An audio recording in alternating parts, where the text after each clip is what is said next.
The art of animation has been practiced for over a century, from early black and white cartoons, which appealed to both children and adults, to today, multi-layered and multi-dimensional styles. We've seen the rise of 3D animation, flash animation, cell animation, as well as puppet animation. Through US history, cartoons have made our innermost fantasies real, no matter our age. But how did we get here? In 1908, Emile Cole's Phantasmagory became one of the earliest examples of a fully realized animated short, displaying just how bizarre a story can be when each frame is at the whims of your hand. The French short is honestly still an interesting watch today.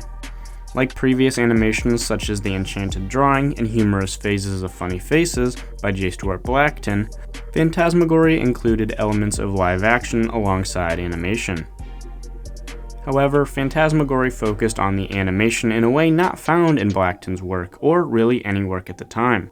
As time passed though, animation took off, and artists began streamlining by drawing on clear celluloid sheets, frame by frame, with the earliest cartoons in America featuring funny animal characters, alongside adult content.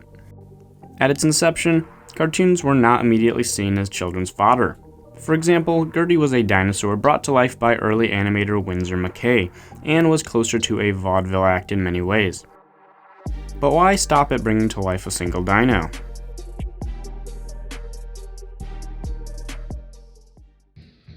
As the years went on, Winsor McCay would be embittered by animators such as the Fleischers, turning his art into a trade. This is a real quote from him. However, Fleischer Studios would go on to create technically impressive works, such as Out of the Inkwell, Superman, and Popeye the Sailor meets Sinbad the Sailor. Popeye was nominated for an Oscar and combined physical 3D models in the background with world-class 2D animation, making it one of the most visually interesting cartoons at the time. However, it would lose the Oscar to one of Walt Disney's Silly Symphonies, the country cousin. Years earlier, Disney would revolutionize animation with his Silly Symphonies. Yes, Mickey was around, but Silly Symphonies allowed for experimentation in many ways for Disney, not the least of which was the invention and usage of 3-strip Technicolor. Here we see The Old Mill, one of the most technically impressive, and Hayao Miyazaki's personal favorite of Disney's. Additionally, the cartoons followed the Hays Code, which began enforcing standards on cartoons around 1934. The very first Silly Symphony, The Skeleton Dance, would inspire a young Joseph Barbera to take up animation. Silly Symphonies was so popular it would inspire lookalikes such as Looney Tunes and Merry Melodies, the latter of which a young William Hanna would work on. In 1957, these two men would combine their talents to create Hanna-Barbera, introducing some of the most iconic cartoons ever made, such as the Flintstones and Johnny Quest, and many, so many more. However, the Red Scare in the 1940s, as well as new antitrust laws in the early 50s, weakened many of the pre-existing largest studios. According to Martin Goodman, with cartoons becoming too expensive to create, quote, "We essentially lost adult animation in America." Additionally, networks that wanted to air old cartoons often had to cut adult material, including but not limited to fighting, knives, pills, fires, spanking, and guns. This loss didn't stop more underground animations from popping up though, such as the works of Ralph Bakshi. Fast forwarding a bit to the 1980s, Ronald Reagan lifted restrictions on TV programming, specifically regarding the marketing of products to children, and animation became a major vehicle for selling toys like G.I. Joes and Transformers. As changes like this were happening, the adult anthology Heavy Metal would release in 1981, and The Simpsons would premiere in 1989, bringing adult animation back to the American masses. In 1992, Cartoon Network launched as the first 24-hour cartoon channel, bringing back many classic cartoons. The company behind Cartoon Network, Turner Broadcasting, had the rights to a sizable amount of Metro-Goldwyn-Mayer cartoons, as well as owning the entirety of Hanna-Barbera, giving them access to over 8,500 hours of cartoons. And since we just bought Hanna-Barbera, Turner now owns hundreds of memorable characters that are household names to families around the world.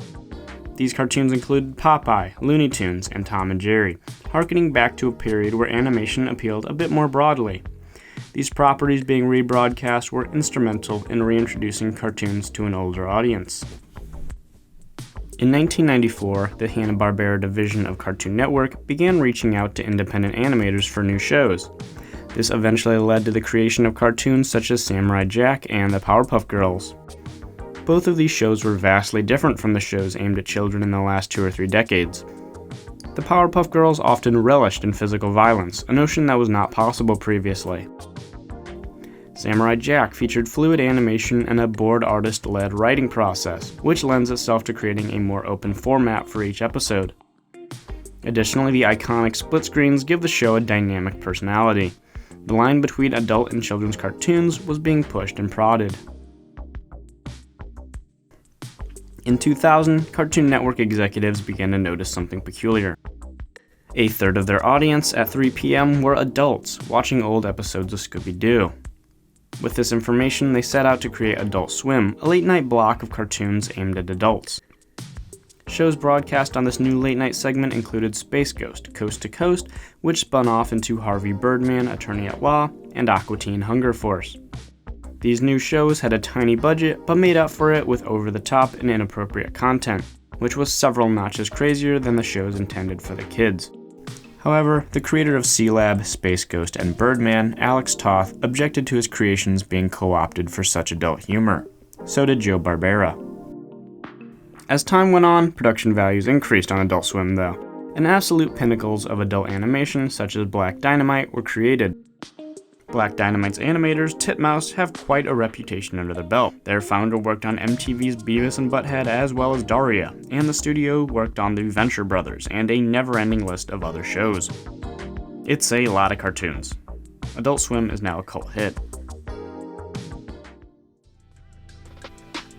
Nickelodeon also had its fair share of subversive shows. Ren and Stimpy as well as Invader Zim tended to be generally darker in tone. But one of their real standout cartoons was Avatar: The Last Airbender, premiering in 2005. Borrowing stylistic and thematic elements from Japanese cartoons, many of which are aimed towards older audiences, Avatar stands as one of the greatest cartoons in American history, with accuracy towards Chinese culture and character development to boot. Despite being featured on a channel mainly for children, Avatar brought the worlds of adult animation and children's animation ever so close.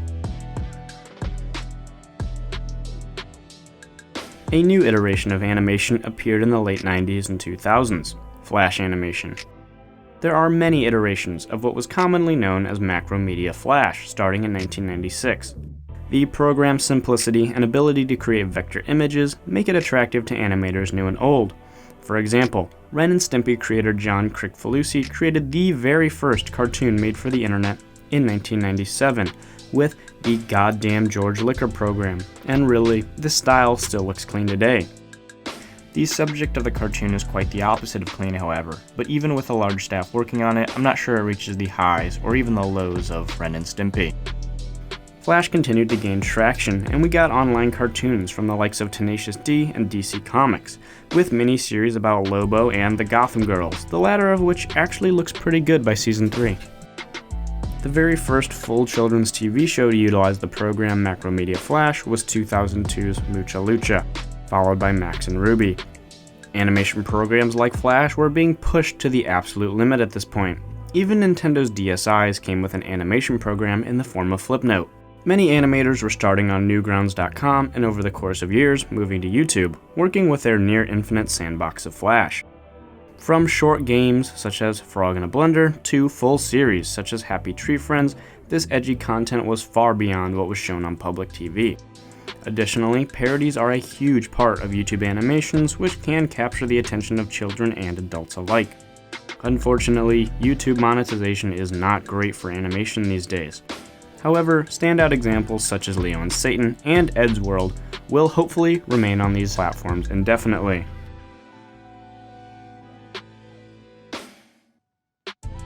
While Flash has merged into Adobe Animate today, After Effects has also become a major player in the scene, alongside Toon Boom. In fact, as time goes on, many animated TV shows often end up changing animation programs. For example, Beavis and Butthead began with cell animation, continued in Toons in Season 2, and switched to Adobe Animate around Season 9. Many different programs are often used in any given modern animation, often utilizing helpful plugins. The Adobe products have many uses, but puppeting is quite possibly the most prominent for animation. Rick and Morty is a vector-based puppet show. Each of the characters here are broken up into a million little pieces, and that means each individual piece of a character that you're seeing is something that's been drawn, and then as you animate, you're popping from symbol to symbol. In the past, animators had to draw every frame of a project, but with After Effects, individual body parts can be manipulated on a rig, similar to 3D character animation. Prominent series that use this method would be Rick and Morty, Archer, and Aqua Teen Hunger Force, while countless other shows have been touched in After Effects for various other reasons. Today, animators like Felix Calgrave utilize the software to its fullest potential, while certain shows and studios seem to have fallen into a bit of a comfort zone, creating generic and boring art styles, very often similar to Rick and Morty, but without the ridiculous dedication to visual gags and gadgets. Now, I would be remiss not to mention 3D animation in this video. In 1995, the first fully computer animated movie was released on November 22nd. It was called Toy Story, and it would change animation for the following decades. The creation of Toy Story was expensive and time-consuming, with Pixar's 117 microsystem computer servers sometimes taking up to 20 hours to render a single frame. However, the film grossed a whopping $357 million globally, and spawned multiple sequels. Whilst Pixar showed 3D animation had numerous applications, such as space stories like WALL-E, or more grounded stories like Luca, other companies began to capitalize. While Toy Story embraced early 3D by featuring characters that already looked a bit plasticky and somewhat lifeless, other movies could seem somewhat boring and bland due to their limited technology. For every Shrek, there were 3 uninspired films, and that's if you consider Shrek an inspired film. The amount of animated movies absolutely skyrocketed in the 2000s. Wikipedia separates American theatrical animated releases in 2 major pages currently, 1937 to 1999 and 2000 to 2019, with a 3rd page for 2020 onward. Disney even swore off 2D animation for a time because of the 2004 failure, Home on the Range. Now, so many more 2D and 3D animated features showcase new and innovative art styles, and all-ages storylines, even if some pretend to be more childish than they are. Still, we've got to talk about animators' rights. Animation takes a lot of time, but not necessarily too much money, with animation being outsourced to other countries while the writing happens in the US. Or if you are in America, you also might be forced to work ridiculous overtime. Honestly, it's up to the people in charge to change these conditions. Directors and higher-ups from Phil Miller to Hayao Miyazaki need to respect their animators' time. The Comic Book History of Animation does a fantastic job chronicling the plight of the animator, and I highly recommend it. In the book, a quote from Joe Barbera reads, "More often than I care to remember, I have found myself in the position of Jerry Mouse." The cartoon industry, like any other intensely creative endeavor that becomes a big business with potential for great profit and even more disastrous loss, is full of predator-prey relationships.